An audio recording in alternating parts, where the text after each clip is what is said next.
بابل تاریخ انسانی کا پہلا منظم اور مستحکم شہر تھا۔ اگر دور جدید کے ساتھ اس کا تقابلی جائزہ کیا جائے تو بابل شہر دنیا کا پہلا میٹروپولیٹن شہر تھا۔ بابل یا بابلونیا عراق کا ایک قدیم شہر تھا جس کا موجودہ نام میسوپوٹیمیا ہے۔ اس شہر نے اپنے قیام کے بعد بہت سارے عروج و زوال دیکھے۔ یہ شہر سلطنت بابل اور سلطنت کلدانی کا دارالحکومت تھا جو موجودہ بغداد سے لگ بھگ 60 کلومیٹر جنوب کی جانب دریائے فرات کے کنارے آباد ہوا کرتا تھا۔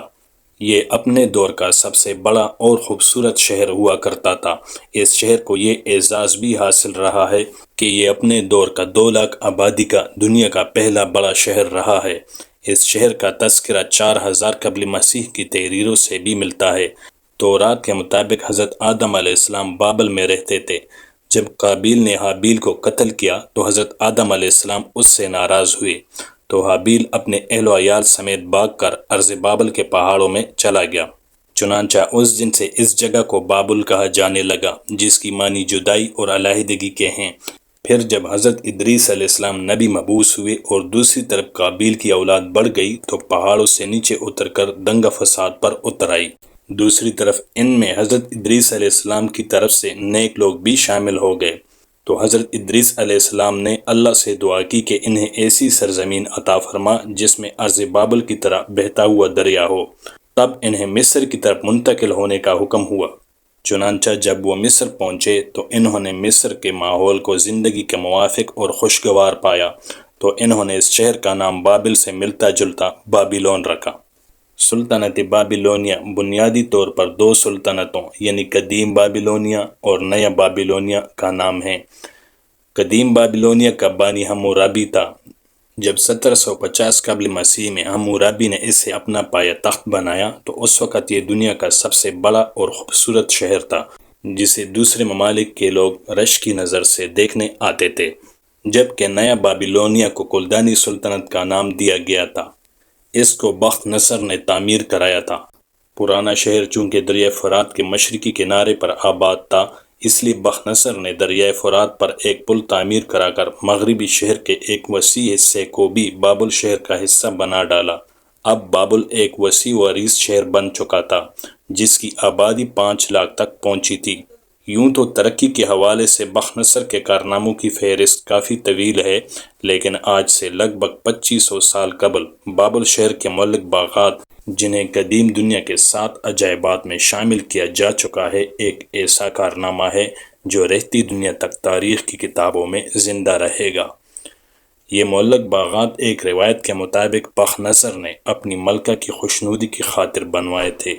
بعد ازاں دوسری صدی قبل مسیح میں یہ باغات ایک تباہ کن زلزلے کی نظر ہو کر نیست و نابود ہو گئے۔ برلن کے ایک میوزیم میں محفوظ بخت نصر دور کا ایک خطبہ اب بھی محفوظ ہے، جس پر بخت نصر کی زبان میں یہ درج ہے: ہم نے ان عجائبات کو نیلے پتھر والی اینٹوں سے بنوایا تھا جس میں شاندار بیل اور ڈریگن نقش کیے گئے ہیں۔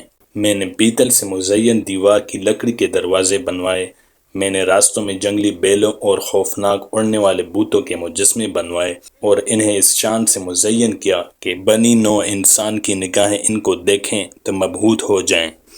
جہاں تک بخت نصر کے کردار کی بات ہے تو اس میں کوئی دو رائے نہیں کہ تاریخ میں وہ ایک ظالم حکمران کی شہرت سے جانا جاتا تھا۔ تاریخ کی کتابوں میں لکھا ہے کہ 6 صدی قبل مسیح میں جب بنی اسرائیل کی سرکشی، نافرمانیاں اور مشرکانہ حرکتیں حد سے تجاوز کر گئیں تو قوم عمالقہ کا یہ ظالم بادشاہ بابل سے ایک بڑی فوج لے کر آندھی اور طوفان کی مانند راستے میں آنے والی تمام حکومتوں کو پامال کرتا ہوا فلسطین پہنچ گیا۔ تھوڑے ہی عرصے میں اس نے اس کی اینٹ سے اینٹ بجا دی، 40,000 سے زائد علماء کو قتل کر دیا، یہاں تک کہ ایک بھی عالم کو زندہ نہ چھوڑا۔ بخت نصر 80,000 سے زائد افراد کو قیدی بنا کر ساتھ بابل لے گیا۔ شہر بابل لگ بھگ 200 سال تک تہذیب و تمدن کا گہوارہ رہا۔ یہ اپنے دور کا ایک بے مثال شہر تھا۔ یہ اس لحاظ سے بھی دنیا کا پہلا شہر تھا جس کا اپنا تحریری آئین تھا جو 200 قوانین کا احاطہ کرتا تھا۔ یہ قوانین بعد ازاں کھدائی کے دوران مٹی کی تختیوں پر کنندہ صورت میں ملے، جبکہ سرکاری عمارات کی ستونوں پر بھی آئین کے بعض قوانین کنندہ کیے ہوئے ہیں۔ کیا کوئی سوچ سکتا ہے کہ اپنے زمانے کا ایک حیرت انگیز شہر جو اس قدر منظم ہوا کرتا تھا کہ ماہرین اس سے پہلا میٹروپولیٹن سٹی بھی کہتے تھے؟ اب سوال یہ پیدا ہوتا ہے کہ دنیا کا پہلا منظم اور ترقی یافتہ شہر آخر اتنی تیزی سے زوال پذیر کیوں ہوا کہ دیکھتے ہی دیکھتے یہ کھنڈرات میں بدل گیا؟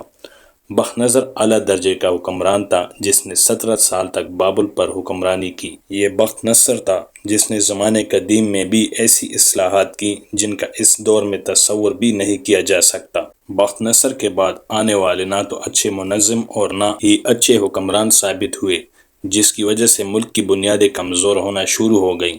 بابل کی تباہی میں دریائے فرات کا کردار بھی ہے، کیونکہ دریائے فرات کا ساحل جو قدیم زمانے میں ایک بندرگاہ کا کردار ادا کر رہا تھا، جس کی وجہ سے بابل دنیا بھر کی تجارت کا مرکز سمجھا جاتا تھا، لیکن رفتہ رفتہ ارد گرد ملکوں کی تجارتی ترجیحات بدل گئیں اور یوں بابل کی کاروباری رونقیں ماند پڑنا شروع ہو گئیں۔ بابل کی معیشت ڈگمگانے لگی اور یوں ایک ترقی یافتہ شہر آہستہ آہستہ زوال پذیر ہونا شروع ہو گیا۔ ناظرین، اگر ویڈیو اچھی لگی ہو تو ویڈیو کو لائک اور چینل کو سبسکرائب ضرور کیجیے گا۔